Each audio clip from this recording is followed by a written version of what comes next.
I guess I just grew up with classic cars, although at the time, you know, they weren't really classics. As well as saying stuff that they were just our family vehicles. My mom had a '62 Ford Galaxie.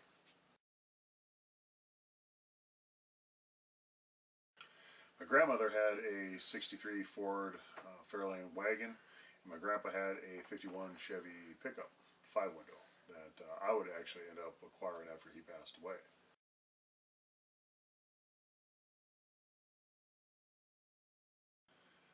My dad was a Mopar guy in the '70s, but his favorite car that he regretfully sold in the mid '60s was actually a '59 Mercury Montclair.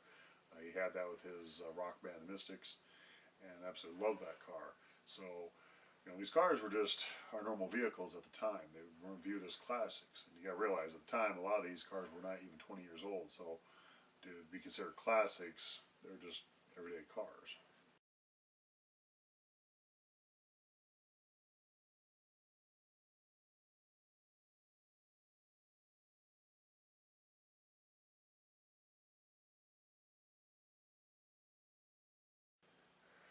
I'd originally seen the movie Christine back in the '80s, and that was kind of a fun movie and stuff, but kind of forgot about it. This was a time before VHS, DVD, any of that. And it wasn't until the '90s when I was dating a girl in high school, we were talking about different movies and stuff, and I told her, so, oh yeah, so I remember a movie back in the '80s about this killer car that would go around and get all smashed up and it would fix itself, you know, kind of like magically. It was kind of a horror movie and stuff. And she goes, oh, you're talking about Christine. And I said, yeah. And she actually had a copy of it on VHS. So she brought it to school the next day and watched the film for probably the first time in more than a decade, and I absolutely fell in love with it again. And so the hunt was on to get myself my own very Christine. So the hunt was on to try to find a '58 Plymouth Fury. You gotta realize this was a time before all the internet website stuff. Internet had just come out, and there was no eBay, there was no Google, and hardly any businesses actually had websites dedicated to anything, much less junkyards and stuff like that. So trying to find a classic car at the time was just word of mouth or the old-fashioned magazines, car trader magazines. So yeah, I'm talking to a guy, and he said, "Oh yeah, there's a junkyard over in Minnesota that has a bunch of Mopar stuff." So one weekend I borrowed a trailer and drove over there, go see what they got. Got to the yard, and they had, I'd say, a dozen, maybe 2 dozen Ford-look Mopar cars, and at least a dozen Plymouths. They had a two-door hardtop that was in really good condition, however, it was missing the front clip. They had lots of other cars there that had plenty of parts on them.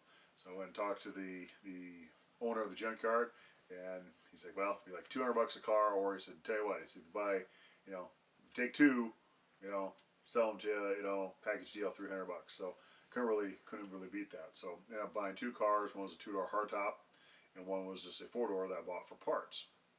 Loaded them up, brought them back home, and I had rented a small garage at the time to work on them. And that would be my first two cars that turned into one car, and that was my first step into the Plymouth journey.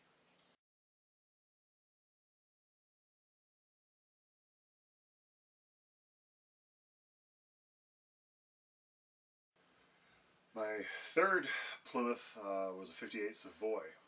At the time, I was looking at moving to Phoenix with the woman I was with, and we had sold our place in town, and I decided to sell the car and figured I'd buy one when I got down south.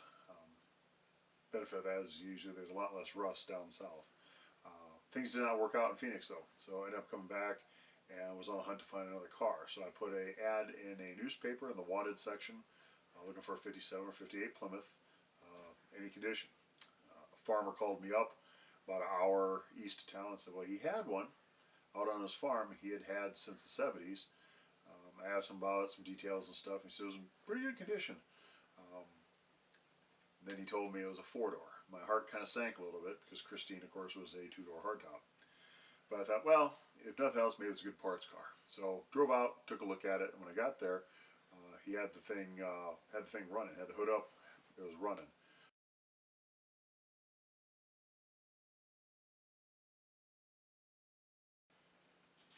I was able to jump in and stuff and take it for a spin around his yard, and everything worked. Had 35,000 actual miles on it. Still had one of the factory white wall tires on it. Paint was pretty faded. It had it wasn't even rust. It was like a moss buildup on it. That found out later. All I had to do was take like a scrubbing pad and some simple green and scrubbed it off. But got the car for about $350. Gave him the cash, jumped in, and drove it home. And that car actually ended up becoming my daily driver for several years. Had lots of fun with that car.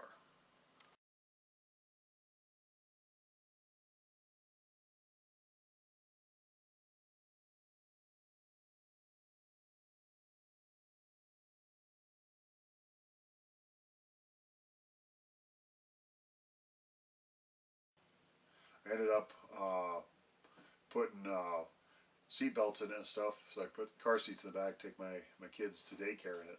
So they had fun with it. Drove it all over town, and it was just a fun car to have. And with it being a four-door, it was actually very practical with having kids and stuff. It made it much more practical than if it had been a two-door hardtop. So it was a very fun car, and that would have been car number 3.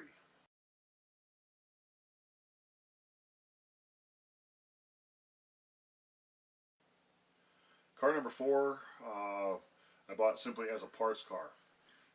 Knew a mechanic buddy of mine, and he said, "Oh yeah, I know where one of those cars is sitting." So he told me I was out on this farm. So I drove out there, took a look, and it was sitting in the field. And ended up going up to the farmhouse, knocked on the door, talked to the owner, and asked if he'd be interested in selling the car. He said, "Yeah." He said it was there, and he bought the farm actually. So he had no personal ties to it, and just wanted it gone. I said, "Well, how much did you take?" He said, "Whatever." So all I had on me at the time was $30 cash. Says, "Would you take $30?" He says, "Yep, that's fine." So for $30, I bought the whole car. It was a '58 Belvedere, and it had all the sport trim on it. It had the become known as like the hockey sticks, the stainless on the side. Had the strips for the lower grill. Nice steering wheel, all that. So I stripped the car bare. I mean, I took everything off of it I could possibly take off there. Took doors off, took any sort of usable parts I pulled off and saved.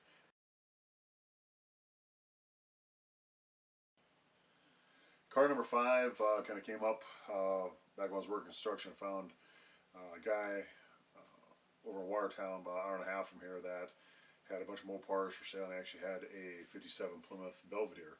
And it was a two-door sedan for sale, and it was black, had a Hemi in it, and ended up making a deal, and I got that one for $400. I did not keep that car very long, however. Ended up selling it to a guy from Washington State, and then in turn he ended up selling to a buddy of mine in California. So that one didn't stick around very long, so I didn't really get to do much with it, but it was a fun car and could have been one heck of a car all restored.